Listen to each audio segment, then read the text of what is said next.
Romanos, capítulo 8, versículo 18.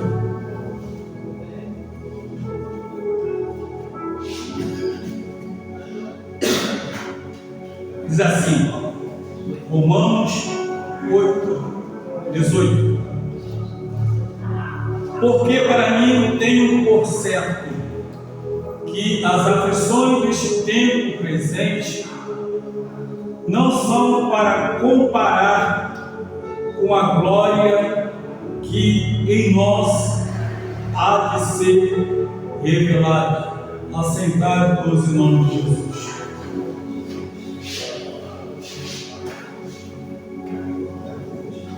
Glórias a Deus. Aleluia. Queridos irmãos, amados, o apóstolo Paulo, quando escreveu essa carta, ele estava em Corinto, numa cidade grega, no ano 57 depois de Cristo. E ele escreve essa carta antes mesmo da sua última viagem para Jerusalém. E era uma carta de esperança, porque Roma era uma cidade cosmopolita, uma cidade que recebia pessoas de vários lugares do mundo. Mas só de judeus tinha ali cerca de 1 milhão de judeus naquele local. Mas lá estava a igreja. Lá estava a igreja. Como nós estamos reunidos aqui hoje, e como também muitos estão reunidos aqui nessa localidade, nessa cidade e mundo afora, e ele então lança a mão da pena e do pergaminho, escreve então essa mensagem. Porque qual seria a motivação para ele escrever essa carta? Talvez Deus já tivesse mostrado para ele o que estaríamos passando hoje neste mundo.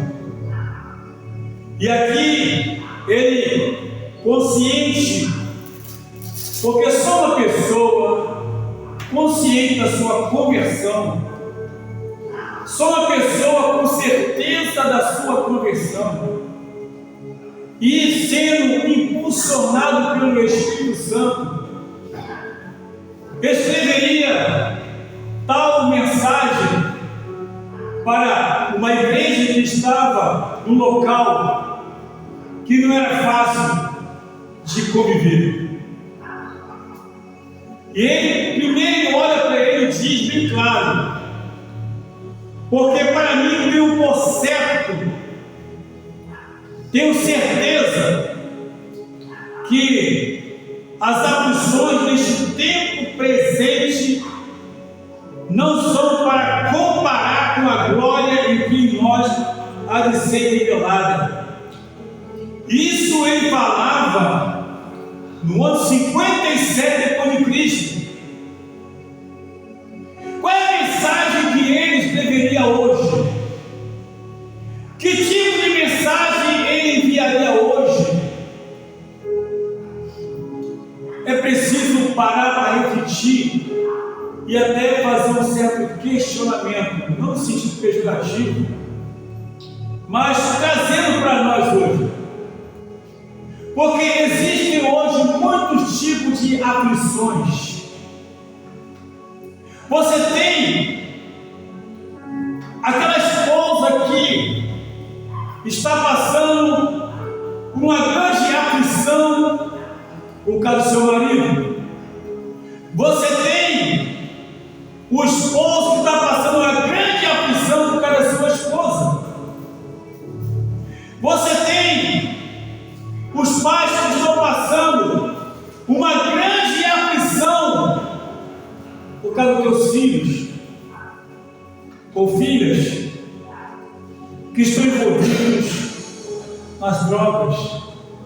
na prostituição, estão jogados por esse mundo. E é evidente que o pai ou a mãe, eles não conseguem dormir tranquilamente, não conseguem ter um sono tranquilo, porque eles sabem que a qualquer momento pode acontecer qualquer coisa com seu filho ou com a sua filha. Então, ele passa por uma grande aflição. Agora tem também aquela pessoa que está passando por uma grande aflição neste mundo presente por problema da enfermidade. Porque a idade vai chegando, os ossos vão se enfraquecendo, os nervos vão se atrofiando, o sangue já começa a ficar contaminado, o pensamento já não é o mesmo, a mente não é a mesma, a audição começa a falhar, a visão também, então tudo começa, então isso vai trazendo a visão. Hoje mesmo, quando pessoas, eu imagino, irmãos, uma pessoa doente, cristã, porque a enfermidade atinge a todos, Timóteo mesmo foi aconselhado por Paulo, quando tivesse que tomar água, colocasse um pouquinho de vinho por causa do problema do seu estômago. Ezequias também tinha problema também. Então, o cristão também é atingido por algum tipo de enfermidade. Então ele procura, por exemplo, o SUS para poder marcar o exame, para poder ser tratado. E aí, aquele mal que está na vida daquela pessoa, muitas vezes é com urgência. E alguém vai falar para ele que só vai ter vaga para ele, médico para ele, depois de 4, 5, 6 meses. E aquela pessoa fica aflita, porque entende que talvez venha morrer sem conseguir a cura daquele mal. Isso cria uma grande aflição. Uma grande aflição.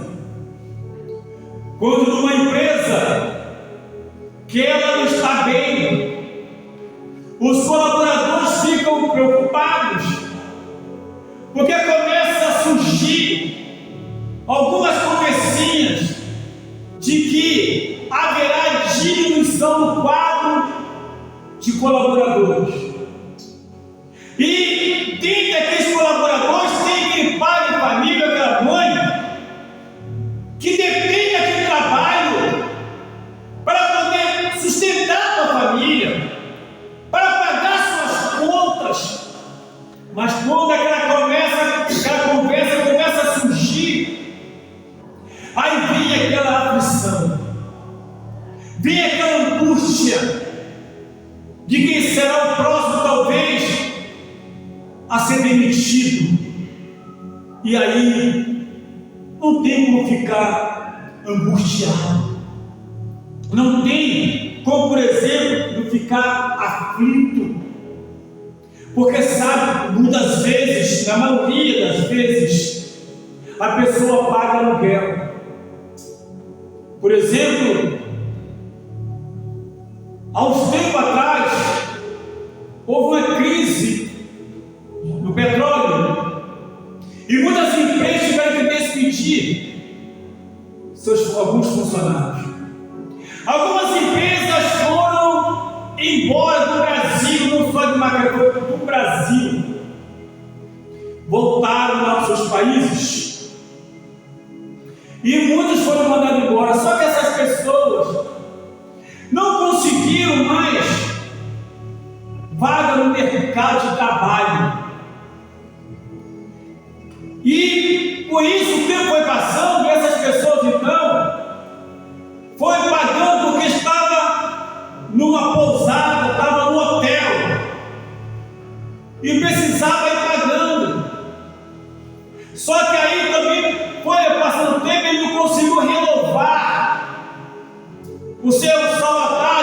guilt para poder voltar a embarcar. Ou uma pessoa, por exemplo, que é um soldador, não conseguiu renovar a sua qualificação. Ou uma pessoa que é um inspetor de equipamentos, não conseguiu renovar. E com isso o tempo vai passando, o dinheiro vai acabando. E aí começa a vir o quê? A aflição. Começa a vir a angústia. Porque ele sabe que ele não conseguiu um local, uma colocação. Ele sabe que ele vai ser mandado embora daquele hotel, daquela pousada, e vai acabar morando na rua. Porque talvez não vai ter nem dinheiro para ele voltar para a sua terra natal. E esses dias eu vi isso. No meio da rua eu percebi, falei, esse aqui deve ser um desses que passou por esse problema. Estava com a mala, com a bolsa, com o colchão. Pela roupa dele só estava suja. Mas percebia-se que aquela pessoa um dia estava empregada e pela idade perdeu a colocação de empregado de trabalho, não teve como voltar. Estava dormindo debaixo da marquise. Ele pegou do lado da marquise e ficou lá como se fosse ali na casa dele. Ali era a casa dele. Passou-se 2 dias, depois a casa dele mudou para debaixo da outra marquise. Virava para o campo, botava o chapéu, cheio de coisas, de roupas, a sua mala, a sua mochila. Ele não estava nem mal vestido não, mas estava sujo. Imagina a angústia que ele passou sabendo que poderia chegar a esse tempo. Mas a mensagem nossa para nós é uma mensagem para a igreja. Que mesmo como igreja nós estamos sujeitos sim a passar por algumas aflições. Mas o importante aqui não é que ninguém gosta de passar por aflição. Eu não gosto, você não gosta. Nós não somos masoquistas, não gostamos de sofrer, não queremos sofrer. Mas Paulo, quando escreve, ele escreve aqui consciente de que nenhum de nós vai ficar imune a isso. De alguma forma passar por alguma situação com nossos filhos, netos, sobrinhos. De alguma forma vamos passar por alguma situação. E essa situação pode nos levar a um grande desespero devido à aflição que vai nos causar. Mas aqui ele escreve dizendo e passando a mensagem de esperança. Por que isso? Porque a palavra de Deus nos fala em João 17,16 que nós estamos neste mundo, mas não somos deste mundo. Nós estamos aqui de passagem. Também João 14, verso 2 e 3, Jesus disse: crede em Deus, crede também em mim. Na casa de meu pai há muitas moradas. Se não fosse assim, eu não teria dito, mas vou preparar lugar. Que o próprio Jesus falou: deixe-nos a paz, e a minha paz vos dou. Não vou lá dou como o mundo a dar. Não se turbe o vosso coração e nem se atemorize. Tudo isso, irmãos queridos, são palavras de consolo. Palavra, na verdade, de fortalecimento da nossa alma. Ainda que aconteça determinadas coisas, olha que essas coisas acontecem para poder nos causar algum tipo de decepção. E com essa decepção ficamos aflitos,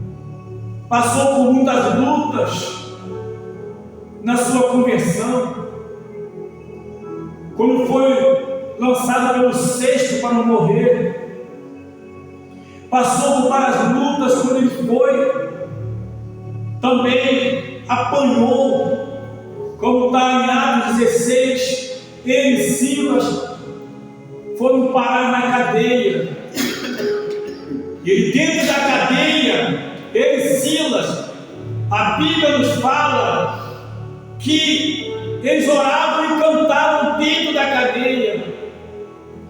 Eles estavam guardados com os pés com corrente. Mas por que eles estavam presos? Porque na verdade estavam fazendo a obra de Deus. E de repente se levantou contra ele uma multidão, porque ele havia expulsado um espírito maligno da vida de uma jovem que era usada para poder ganhar dinheiro para os seus senhores.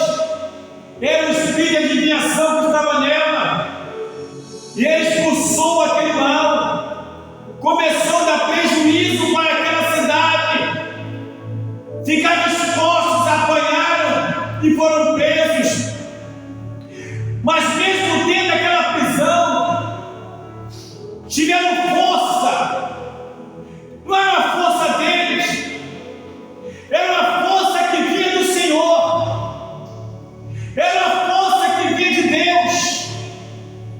Eram pessoas espirituais que naquele momento, ao invés de reclamar, ao invés de ficar triste, não, começaram a orar e adorar a Deus. A Bíblia nos fala em Atos 16 que por volta da meia-noite houve um terremoto naquela prisão, e todas as cadeias foram quebradas e as portas se abriram.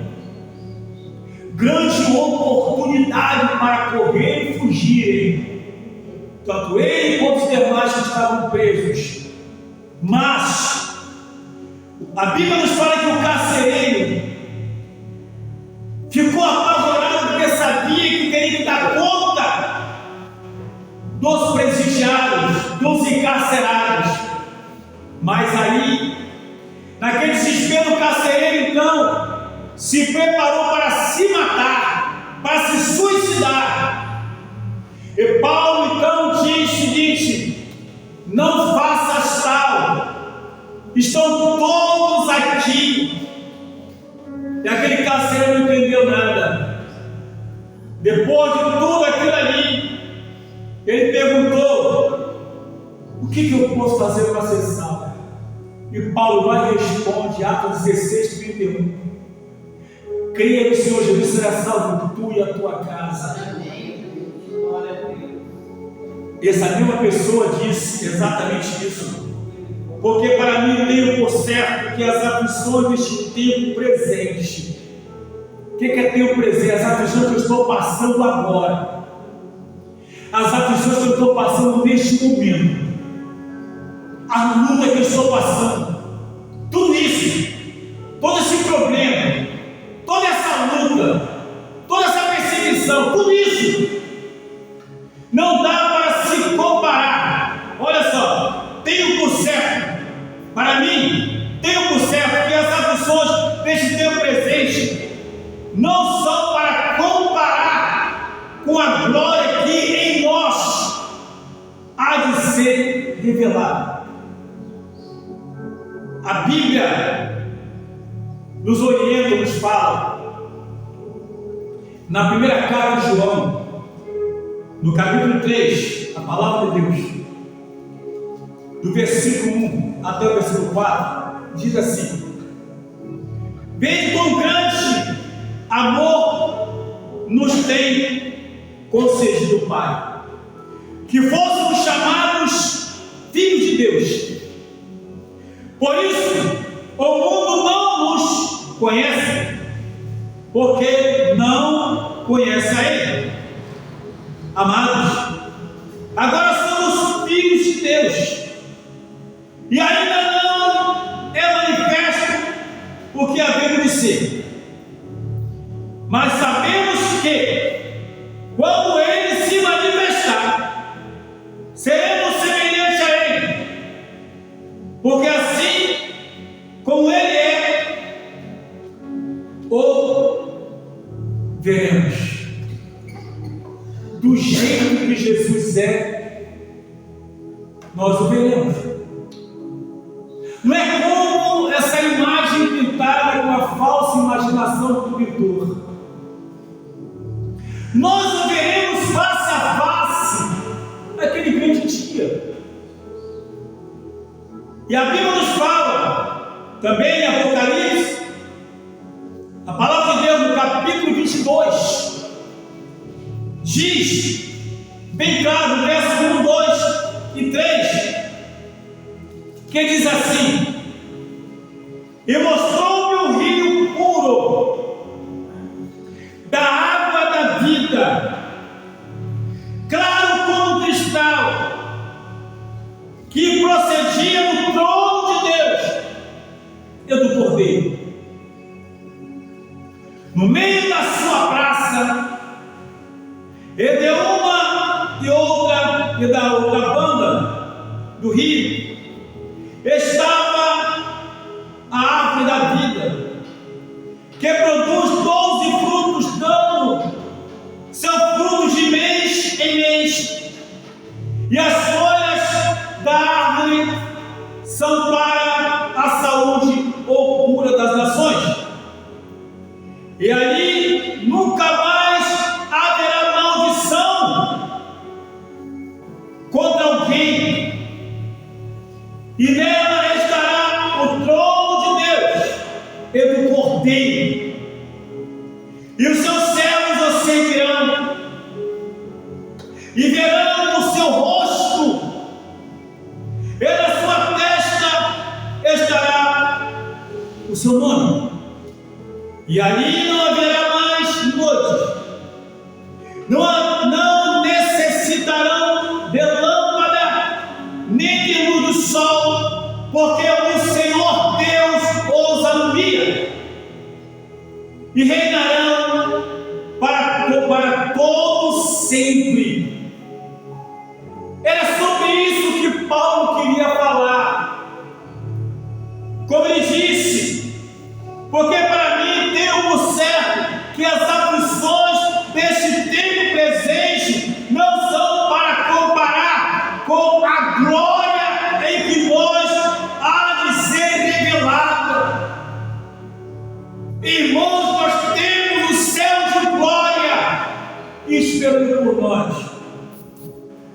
Mas você pode até dizer: pastor, o senhor não sabe o que está acontecendo comigo, não sabe o que eu estou passando, não sabe a terça parte da minha luta, não sabe.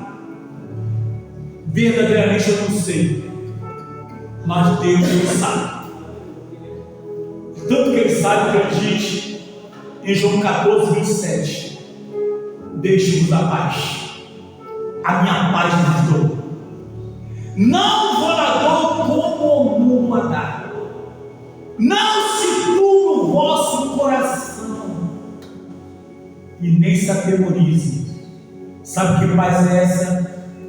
É uma paz que excede todo o entendimento, a qual significa que um cristão, no meio de uma grande aflição, como o apóstolo Paulo escreveu pelo Espírito, não importa o que esteja passando ou o seu momento, ele sempre vai encontrar força em Deus para andar firme e confessando Cristo todos os dias e glorificando o Senhor. Ele sempre vai encontrar força, porque a nossa força vem do Senhor, que fez os céus e a terra. Às vezes nós procuramos força nas pessoas, em amigos. Não, queridos, a tua força vem de Deus, porque as pessoas, o teu amigo, quem quer que seja, também precisa dessa força, e a força que vai dar uma força momentânea, mas a força de Deus é uma força perene, É uma força contínua. É uma força objetiva. É uma força que dá resultado. É o que te fortalece e mantém de pé. Porque Deus é bom. Ele é fiel. É verdadeiro. Nele não há falsidade. Nele há sinceridade e a verdade. E é nele que devemos confiar. Por isso, o homem que Deus escreveu era a força dele, era a confiança dele, era a certeza dele, era a convicção dele. Ele sabia o que ia passar, o que ia sofrer, mas ele confiava em Deus. É isso que nós devemos fazer também. Não importa o momento, não importa a situação, não importa a luta, não importa a prova, não importa a perseguição. Temos que confiar em Deus. Deus que tudo pode, Deus que guarda, protege e cuida daqueles que pertencem a ti, em nome de Jesus Cristo. Amém.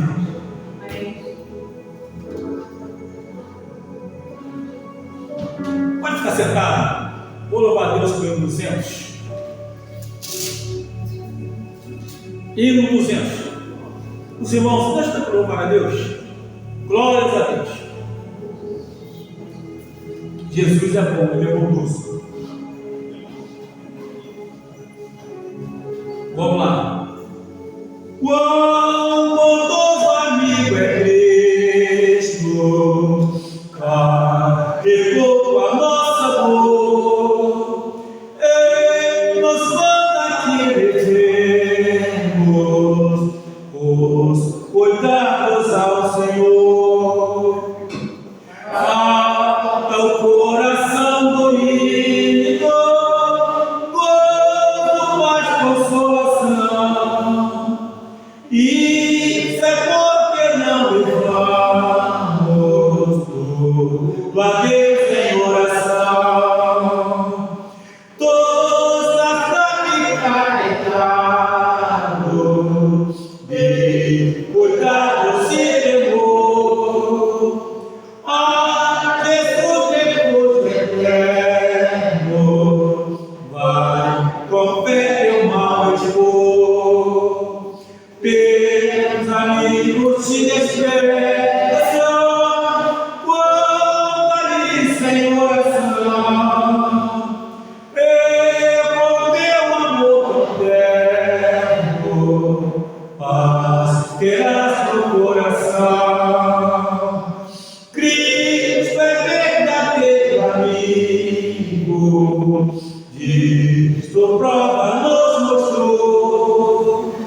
Quando pra levar consigo o culpado encarnou, derramou seu sangue puro, nossa mancha pra lavar, gozo em vida no futuro, nele podemos alcançar. Nele é que devemos confiar, em nome do Senhor Jesus Cristo.